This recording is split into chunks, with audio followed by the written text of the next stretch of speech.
Continuamos en México Opina hablando de educación a propósito de esa transición política que estamos viviendo en México. ¿Qué es la reforma educativa? ¿En qué consiste? Muchos la ven como una reforma laboral, ¿no? Yo considero que tiene una buena parte de un restablecimiento de la relación entre Estado y magisterio. Una buena parte. ¿Es eso o va más allá?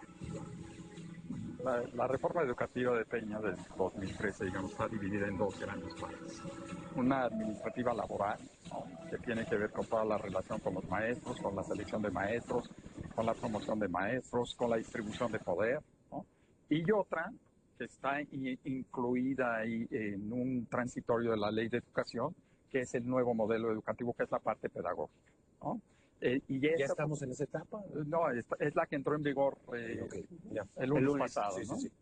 Entonces, bueno, desde el punto de vista laboral y administrativo, que es la parte quizás más conflictiva, donde existe un poco más de confusión, lo que trataron de hacer o lo que trató de hacer la reforma educativa es darle un poco más de transparencia a todos los procesos de selección y promoción de maestros, recuperar, como lo dice la misma iniciativa de reforma constitucional y de las tres leyes que se derivaron de la reforma constitucional, recuperar la rectoría del Estado que la habían perdido según ellos y finalmente algunos otros elementos ahí de invertir más recursos a las escuelas para hacer las escuelas dignas y demás. Eso es toda una parte, digamos, administrativa laboral, que es, según yo, la parte a la que se refiere López Obrador y el futuro secretario de Educación de cancelar, ¿no? De hacer una nueva, otra vez volver a otra relación. De cancelar sobre todo la parte que tiene que ver con la evaluación de los maestros. La evaluación, pero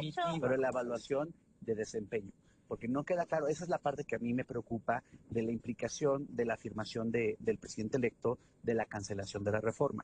Hay 3 evaluaciones a los docentes. Para entrar al servicio profesional, es decir, para poder tener un mecanismo de selección, para precisamente el maestro que está en funciones evaluar su desempeño y supuestamente darle retroalimentación, formación para que tenga mejores resultados pedagógicos que se reflejen eventualmente en mejores aprendizajes de sus alumnos, y la evaluación para poder moverse a lo largo del servicio profesional, aspirar si quiere, por ejemplo, a ser un director, un supervisor o un asesor técnico pedagógico, que son aquellas figuras del magisterio que precisamente lo que hacen es, digamos, ser maestros de maestros, apoyar pedagógicamente a las escuelas. Cuando se dice se cancela la reforma educativa, el elemento fundamentalmente controvertido ha sido la evaluación de desempeño y las consecuencias asociadas a esta evaluación, que es separar del servicio. Bueno, en el fondo de lo que se trata entonces, digamos, es de decir, bueno, ¿vamos a evaluar o no vamos a evaluar a los maestros? ¿O cómo los vamos a evaluar? Exacto. Y lo que dice, por ejemplo, Esteban Moctezuma es sí los vamos a evaluar, pero de una manera diferente.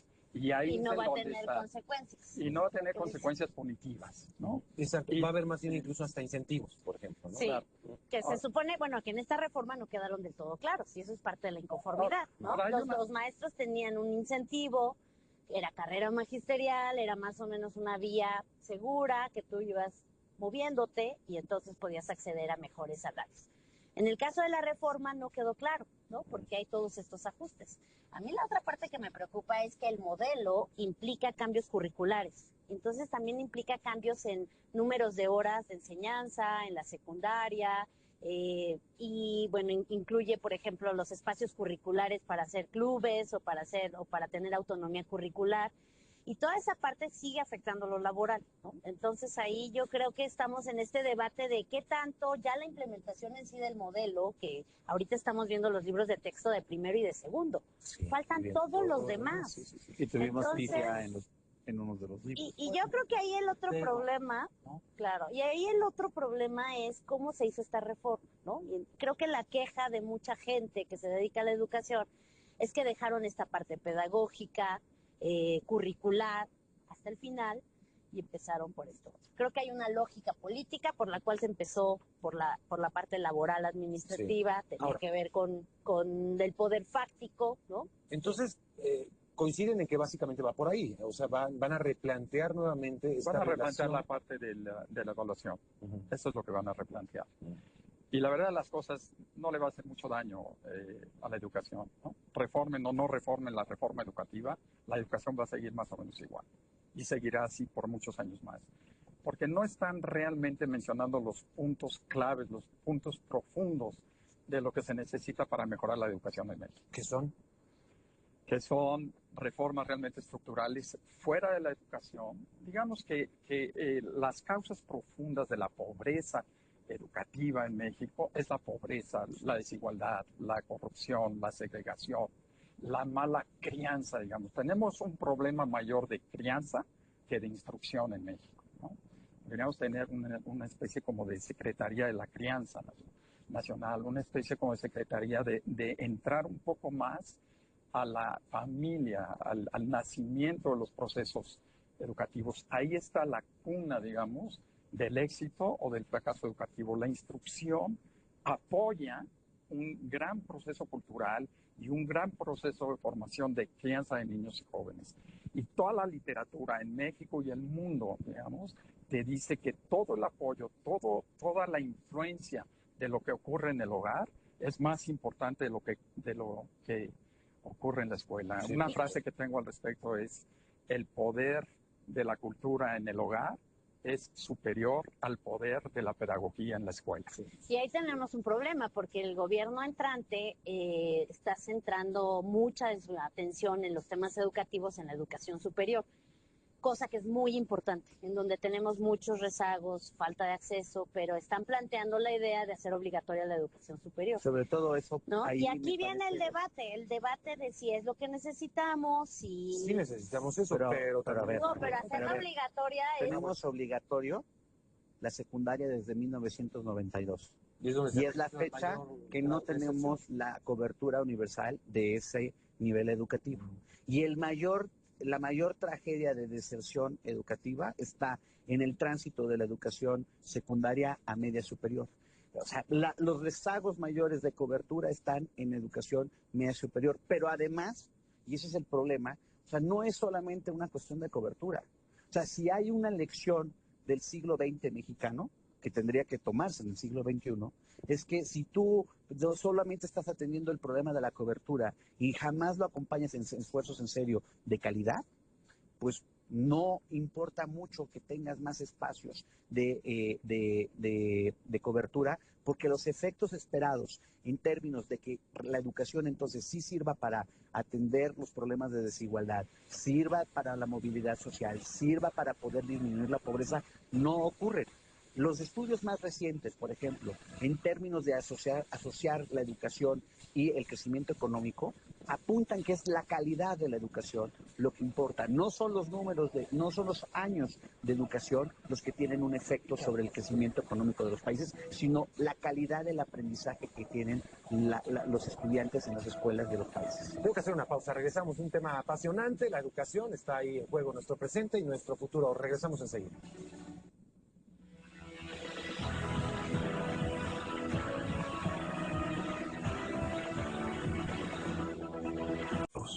Sigue Directo USA de lunes a viernes en CNN. Estamos en México. Pino, ¿usted considera que la reforma educativa tiene que seguir su marcha o tiene que revisarse, como lo propone el gobierno que va a entrar en funciones el 1 de diciembre? Participe con nosotros en Twitter, @MarioCNN y @CNNEE. Volvemos.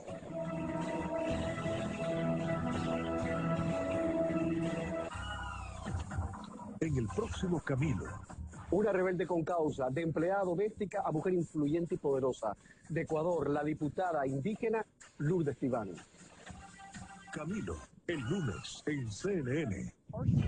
De lunes a viernes, sigue a Patricia Ramos en Realidades en Contexto. Acompáñame a tomarle el pulso a los sucesos que dejan huella. Son noticias que impactan tu vida y que pueden cambiar el rumbo de la historia.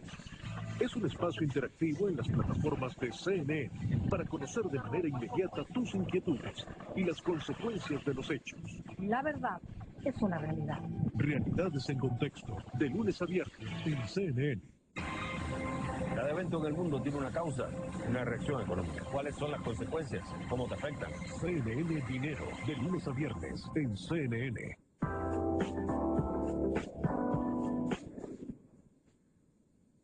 Recuperé la libertad y la reforma educativa se ha derrumbado.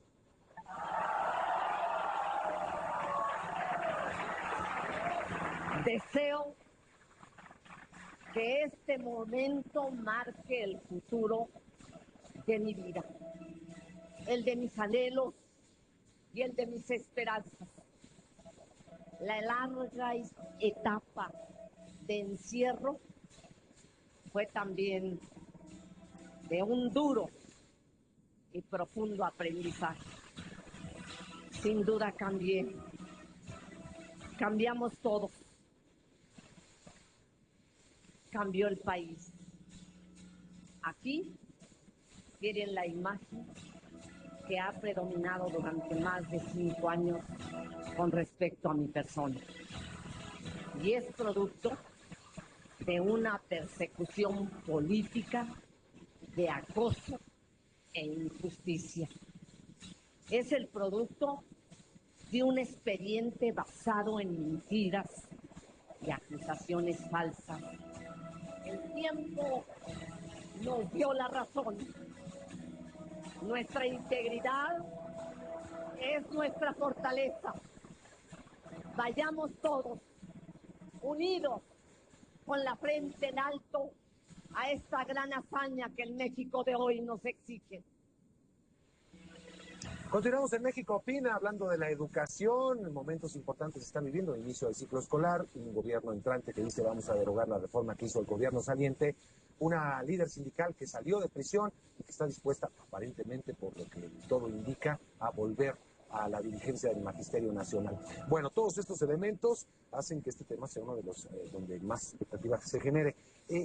¿Dónde la nómina del magisterio, el control de la nómina con la reforma educativa ya se resolvió? ¿Lo tiene el Estado o todavía sigue siendo uno de los grandes temas? No, bueno, yo creo que en ese tema que va a deber la reforma actual, ¿no? En términos de transparencia de recursos y en términos de lo que sucede con el sindicato, el dinero que reciben, la afiliación obligatoria de los trabajadores del sector educativo al sindicato. Entonces me parece que todos esos temas que en un momento fueron claves para decir necesitamos retomar en efecto esta rectoría del Estado, se quedaron a la mitad, ¿no? Entonces yo creo que no se fue a fondo en estos temas, yo creo que hubo mucha opacidad. Hace poco salían las cifras de cuánto dinero se gastó la Secretaría de Educación Pública en publicidad frente a otras tantas necesidades que hay. Entonces me parece que ahí quedó de ver esta reforma y en ese sentido pues querríamos ver, ¿no? Respuestas por parte del próximo gobierno. Respecto a esto que preguntabas de la nómina, nosotros estamos por publicar un estudio de la nómina magisterial, precisamente, que se centralizó su pago, la mayor parte, que es el pago de la nómina que se llama federalizada, es prácticamente el 80% de la nómina educativa, se paga a través de este fondo federal, del FONE, y nosotros llevamos 2 años haciendo el estudio con todas las resistencias por parte de la autoridad para poder transparentar los datos. Y pues lo que hemos encontrado, ya entendimos por qué había la resistencia, porque la promesa de centralización de la nómina era que habría ahorros sustantivos para el erario del país, se acabarían los pagos de los denominados comisionados sindicales que se habían pagado de manera ilegal, se acabaría entonces la doble negociación y entonces tendríamos una serie de beneficios para reordenar administrativamente y transparentar y evitar corrupción. Y algunas de las cosas, sin entrar en todos los detalles del estudio, pero lo que hemos encontrado es la tolerancia indebida de pagos a través del FONE, por ejemplo, incluso autoridades de secretarios de educación en los estados. Sí se ha reducido el número de comisionados, pero se ha persistido. No ha habido denuncias administrativas ni mucho menos penales contra los pagos indebidos que se hicieron. Los ahorros no fueron ahorros, terminó costando más el FONE que lo del FAEF. Por una serie de negociaciones políticas en el marco de las marchas que se hicieron en 2013, 2014 para la implementación de la evaluación de los docentes y entonces pues empezaron a pagar cosas que no se tenían que pagar con el FONE, en fin, o sea, una serie de problemas que además demuestran en el tema de corrupción omisiones importantes de instituciones del Sistema Nacional Anticorrupción que si hubieran cumplido con sus responsabilidades legales no hubiéramos tenido este mal uso de los recursos. Y peor, perdón, con esto acabo, en el caso de la Secretaría de Educación Pública, porque es una cuestión de corresponsabilidad, los gobiernos de los estados, pero la SEP es muy buena para tratar de ser crítica de los estados por problemas de opacidad, pero es el dicho de candil de la calle y oscuridad de la casa. El ramo 25, que es el que financia la nómina de la Ciudad de México, que es responsabilidad de la SEP, esa tampoco la quieren transparentar, al punto ridículo que en una de las peleas que hemos tenido para analizar esos datos, la autoridad, y lo tenemos ya documento público, nos contestó que, bueno, es que esa información que ustedes están pidiendo está en un servidor, en un edificio que se dañó por el temblor y no les podemos dar la información. Y entonces nosotros contestamos, oigan, pues esa información, entonces, ¿cómo hacen el pago de la nómina de los maestros y de los personal administrativo en la Ciudad de México si no tienes esa información? Entonces, creo que si hay un problema que ha debilitado la forma en que se ha podido implementar esta reforma educativa, es que precisamente la autoridad principal responsable de esta, pues no fue congruente entre el discurso y las acciones en términos de realmente ser transparente, realmente usar la evidencia para poder hacer buena política educativa, y ahí están las consecuencias de hoy, las críticas que sean. Prevalecen los problemas. Yo creo que la reforma educativa de Peña centralizó más la política educativa. Ya estaba centralizada, la centralizó más. Le quitó, digamos, los pocos márgenes de libertad que tenían los estados para operar la educación y la política educativa. Se trae la evaluación tanto de alumnos como de maestros, ¿no? Centraliza el manejo de la nómina y concentra, digamos, toda la decisión de poder, o todo el poder y todo el poder de decisión en la autoridad educativa nacional. Yo creo que ahí traemos más o menos el mismo modelo educativo de hace casi 100 años. La SEP cumple en 1921, 100 años de edad. Y yo creo que es tiempo de cambiar ya, no el modelo educativo, no la evaluación, eso no le va a hacer ni cosquillas a la educación, de cambiar el sistema educativo. Todo el paradigma. Todo el paradigma, de repensar definitivamente la educación de México de una manera completamente diferente. Ahora, ahí tenemos un problema, ¿no? Que todas las reformas, las nuevas ideas, todo esto son seccionales, ¿no? Y prometen eso. Todos prometen que van a replantear, van a hacer y reinventan la rueda educativa. Nosotros no tenemos una planeación a largo plazo, como otros países la han tenido. Más de lo mismo. ¿No? Entonces, y en realidad los cambios son muy marginales, ¿no? Lo que hace la reforma educativa de Peña es continuar lo que hizo la transformación educativa de Calderón, y Calderón continuó lo que empezó haciendo el presidente Fox, ¿no? Sobre todo en el tema de la evaluación. Ninguno le ha entrado de lleno al tema profundo de la educación. Necesitamos un nuevo sistema educativo, necesitamos pensar de manera diferente, necesitamos ampliar, digamos, el problema educativo, no a la política educativa, sino a toda la política social del Estado, ¿no? ¿Y puede ser esto una buena oportunidad ahora? Excelente oportunidad para pensar en eso. Bueno, vamos a hacer una pausa, regresamos y continuamos en México Opina. Este gobierno ha sido promotor e impulsor de una reforma educativa.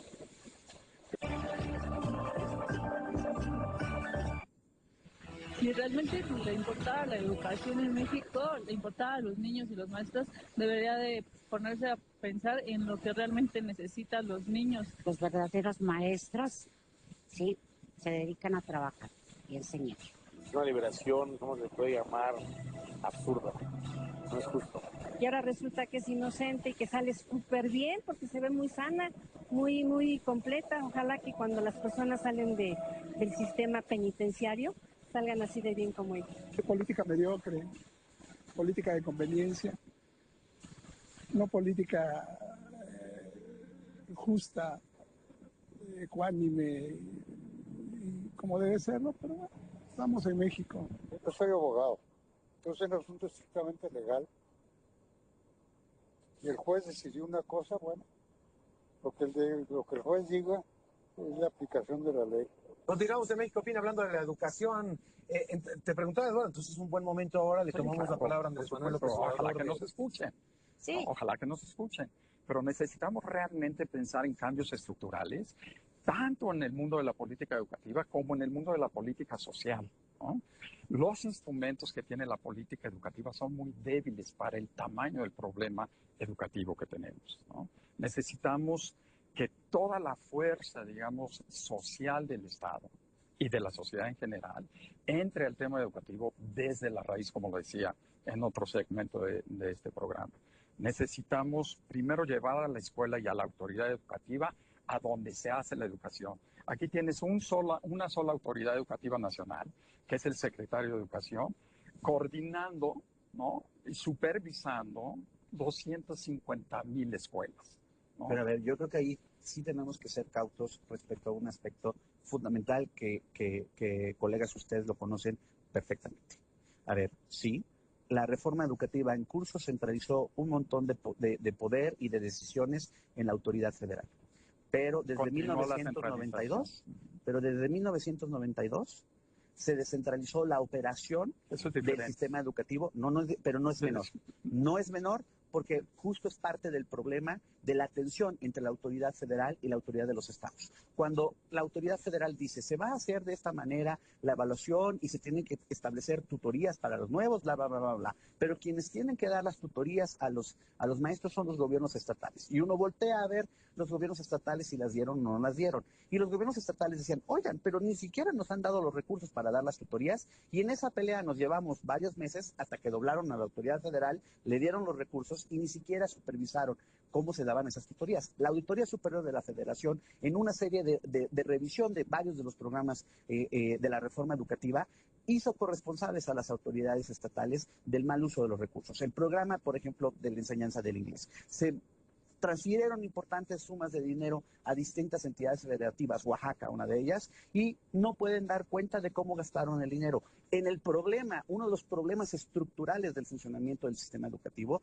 tiene que ver con la dificultad de operar un verdadero federalismo educativo, que no tenemos, que está en esa tensión. Ahora, pero y el tema de la federalización está ahorita también siendo cuestionado, ¿no? Me parece que algunas de las propuestas que está haciendo el presidente electo están llevándonos a pensar que está buscando cierta centralización de algunas decisiones y de algunos temas. Entonces, yo creo que, de nuevo, son los mensajes. Y aquí el gran problema, a mí me parece que el problema central que nos preocupa a todos es qué va a pasar con la educación, qué va a pasar con los maestros, qué va a pasar con los estudiantes, que en este momento no saben realmente hacia dónde moverse en términos de mover. Y entonces regresamos a lo mismo, ¿no? Yo no comparto mucho el optimismo de pensar que sí es un buen momento para repensar todo. Yo no sé si el presidente electo, si la gente que está trabajando educación, tienen esa sensibilidad de entender, porque las señales van para otros lados, ¿no? Yo siento que están demasiado gradualistas, ¿no? Demasiado marginales en su pensamiento. Yo creo que están pensando nada más en el tema de la evaluación de maestros y de que la reforma educativa en realidad fue una reforma para atacar al maestro, lo cual yo creo que no es cierto. Yo creo que es una caricatura. Digamos, es falacia, yo creo. Yo creo que tenemos una gran simulación de federalización de la educación, ¿no? Tenemos una centralización de la educación, ¿no? Y pintada, digamos, con que te voy a modernizar a través de la descentralización educativa del 92. Ahí lo que hicieron fue transmitir, digamos, la operación de las escuelas y en algunos casos la operación laboral, ¿no? Pero todo lo que es la política educativa, el modelo de aprendizaje, la pedagogía, la normatividad, está dictada desde el territorio de Vasconcelos. Por eso es la atención, ¿no, Eduardo? Porque precisamente coincidiendo con lo que estás diciendo, a la hora de que las directrices se establecen arriba, pero quienes las tienen que implementar son los que están abajo. Claro, por supuesto que hay problemas políticos que están asociados a la educación.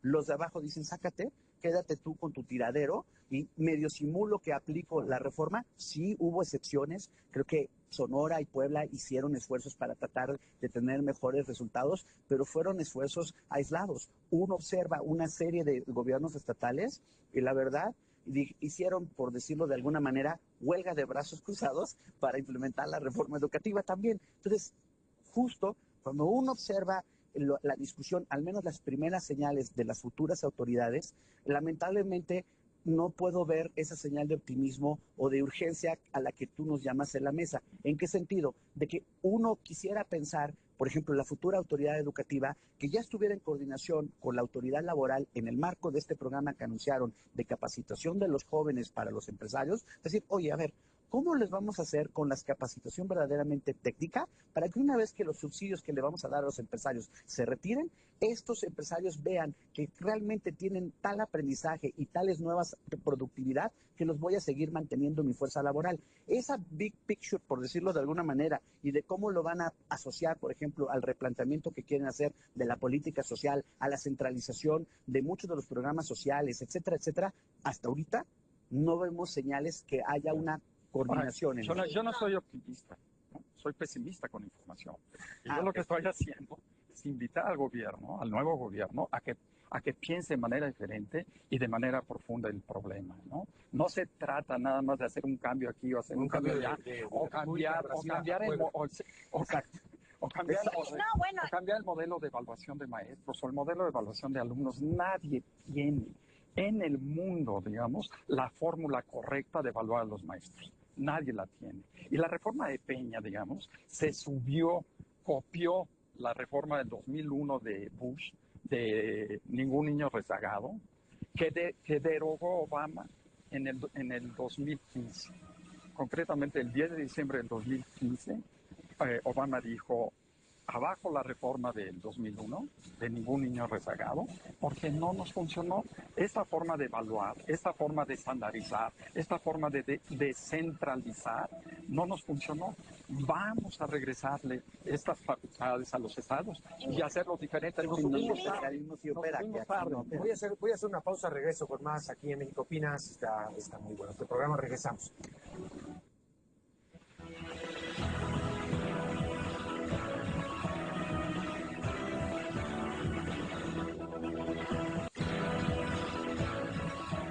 A ver, platicábamos fuera de cámaras que, según recordaba yo, en el 92, que se hace la descentralización educativa, tenía una lógica también, más allá de qué buena educación vamos a tener, era una lógica política de control, ¿no? Sí, también. Eso sigue pesando mucho hoy, ¿no? Bueno, claro, todo es política en realidad, ¿no? Y era lo que buscaban desmantelar también, ¿no? Pero salió al revés. Cuando hablamos de todos estos cambios y de todas las políticas públicas, siempre hay ahí un fantasma político detrás. Hoy ya no es fantasma. Hoy ya está. Hoy ya salió. De carne y hueso y sigue está eso, más fuerte que esa relación. Siempre habrá su opinión. Por supuesto. Lo que pasa es que estos entretelones de lo que yo llamo la alta política educativa, como la alta política en otras áreas de gobierno, no los vamos a conocer. Son arreglos de alta política, son arreglos de distribución de poder, de cómo manejamos las diferentes fuerzas de poder. Y aquí viene, digamos, el dicho o la frase de que todo es política, ¿no? Y lo que vimos en el ANMED, el Acuerdo Nacional para la Modernización de la Educación Básica, el 92, fue una solución política. Lo que vimos en el 2013 con Peña, el encarcelamiento de la líder y después la centralización, fue un manejo de poder. Fue cómo voy a tener más poder de decisión. Mira, en la política. Creo que el problema es precisamente históricamente el factor político asociado a la política educativa ha estado ahí. El problema ha sido el excesivo factor político. No hay que ser ingenuos pensando que eso se puede evitar, porque toda política pública tiene un factor político. Sin embargo, el problema es que el factor político ha sido el dominante sobre la forma en que se implementa la política educativa, se decide y se implementa la política educativa. Yo quisiera pensar, pero con franqueza creo que es solo un buen deseo, que con el mandato tan fuerte que ha recibido el apoyo popular el presidente electo, justo utilizaría ese músculo para de una vez por todas hacer una transformación realmente verdadera del sistema educativo. Sin embargo, las señales, y por eso creo que solo es un buen deseo, porque las señales hasta ahorita que se han mandado no apuntan en esa dirección. O sea, sí hay un malestar profundo y mucho de él justificado en la forma en que se hizo la evaluación. docente, la evaluación sobre todo de desempeño.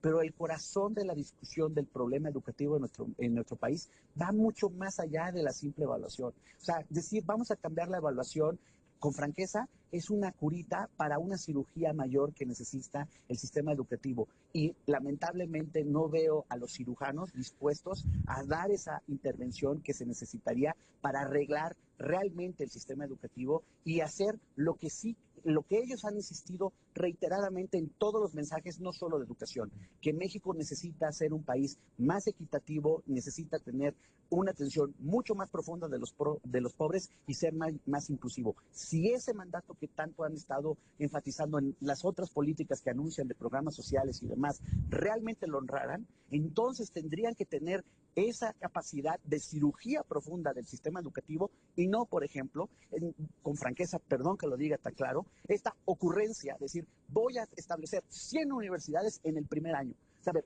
Alguien que quiere realmente transformar el sistema educativo no hace este tipo de decisiones en donde ni siquiera tienen un sustento de cómo lo van a hacer para que sea con calidad. Mira, ese tema, por ejemplo, ¿no? De las universidades sí me parece escandaloso a nivel mundial. Tú no puedes encontrar un caso de un país que se haya planteado una meta tan ambiciosa. O sea, no puedes crear 100 universidades, o quizás sí, si abres una en cada OXXO, o algo así. Bueno, él creó, ¿cuántas UVM hay en la Universidad de las que creó en la Ciudad de México? De la Ciudad de México. Ah, no, UACM, pero es UACM. una universidad con varias sedes. Sí. No tiene nada que ver con crear.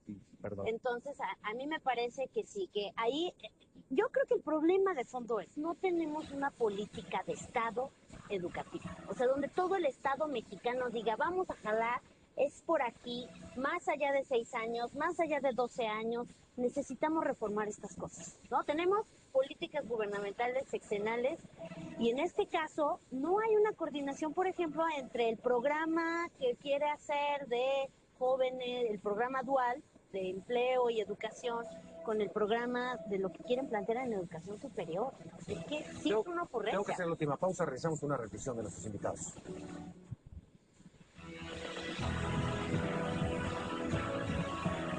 En CNN. Estamos llegando al final, regresamos con la reflexión final de nuestros invitados en esta mesa sobre educación en México.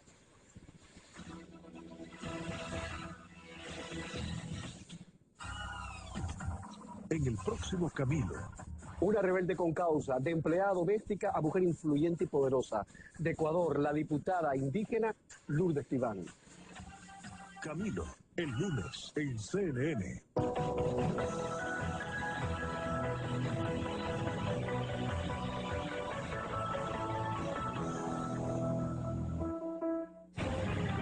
Cada evento en el mundo tiene una causa y una reacción económica. ¿Cuáles son las consecuencias? ¿Cómo te afectan? CNN Dinero te abre una puerta al mundo de las finanzas. Evaluamos los acontecimientos que afectan las economías, los negocios y tu bolsillo, con información de primer nivel, entrevistando a líderes, empresarios y expertos en el tema del dinero. Nuestro objetivo es mostrarte cómo gira el mundo alrededor del dinero. CNN Dinero, de lunes a viernes en CNN.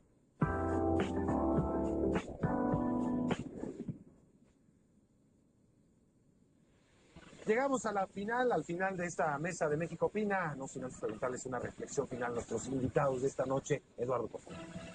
Bueno, pues es tiempo de cambios, ¿no?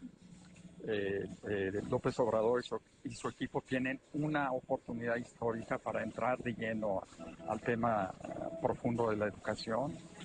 Creo, por lo que escucho, que quieren hacer algo, pero no está claro qué es lo que quieren hacer. Hay muchas cosas que no van a poder hacer, ¿no? Afortunadamente, el tema del aprendizaje de todos los seres humanos, el tuyo, el mío, de los niños, no depende de la política educativa.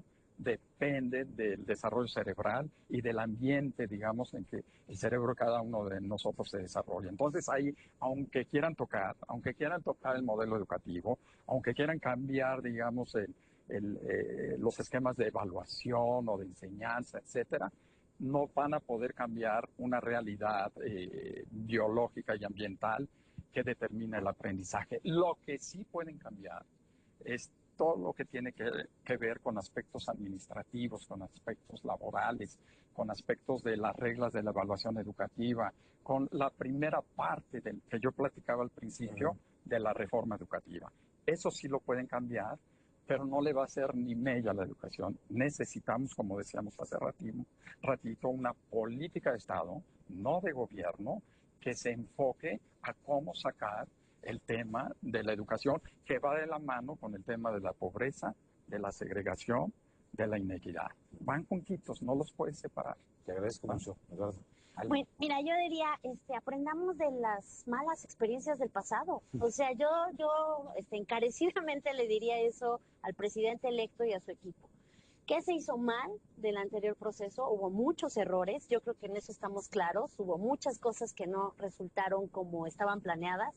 Entonces, si vamos a hacer foros otra vez de consulta, ¿qué va a pasar con esos foros? Ya se hicieron previamente otros foros. ¿Cómo se va a trabajar esa información? ¿Quién la va a sistematizar? ¿Cómo vamos a lograr que haya una participación realmente colectiva y masiva de los distintos sectores que tienen que ver con educación? El otro tema es, la reforma se centró en la educación básica, ahora este gobierno parece que quiere centrarse en la educación superior, como si fueran dos cosas diferentes.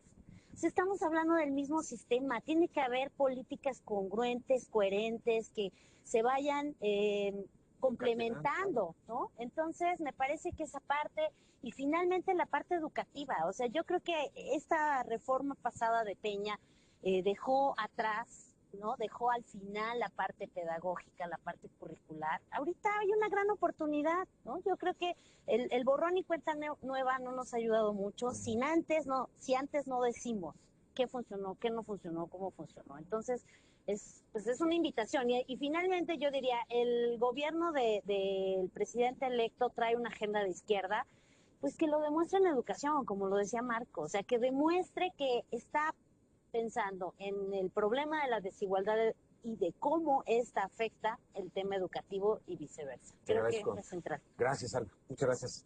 Marco. Pues mira, yo creo que justo me uno al llamado de aprender en cabeza ajena y aprovechar la experiencia que Esteban Moctezuma tiene de haber sido hace mucho tiempo oficial mayor y subsecretario de Educación. O sea, creo que uno de los problemas que ha tenido el país es este intento de reinventar la rueda educativa cada 6 años, de siempre decir de manera grandilocuente que va a ser la política que por fin atenderá el problema de desigualdad, de falta de aprendizajes y de inclusión, y siempre se queda lamentablemente en muchas acciones grandilocuentes y pocos avances en esta materia. En ese sentido, quisiera pensar que en estos foros que han anunciado, realmente sean espacios para escuchar, no para oír. No solamente un espacio de catarsis social en materia educativa, sino que esto eventualmente se sistematice para que realmente se traduzcan en propuestas específicas de mejora de política educativa, que tengan esta capacidad de ver el bosque, no solamente los árboles. Y ver el bosque quiere decir conectarlo con otros aspectos que se están anunciando de la política social y de otros aspectos de la política educativa para lograr este objetivo, este mandato que es el presidente electo ha reiterado sistemáticamente de tener mejores oportunidades, atender el problema de la desigualdad y sobre todo también atender el problema lamentable de corrupción que hay en el manejo de los recursos en el sector educativo, no solo de educación básica, sino de todo el sistema educativo. Gracias, Marco. Gracias a ustedes por estar aquí con nosotros. Una sola idea. Sí. Quizás no somos pobres porque estamos mal educados, sino estamos mal educados porque somos pobres. Coincido con eso. Gracias a los tres. Gracias a ustedes. Los esperamos el próximo domingo aquí en México Bien.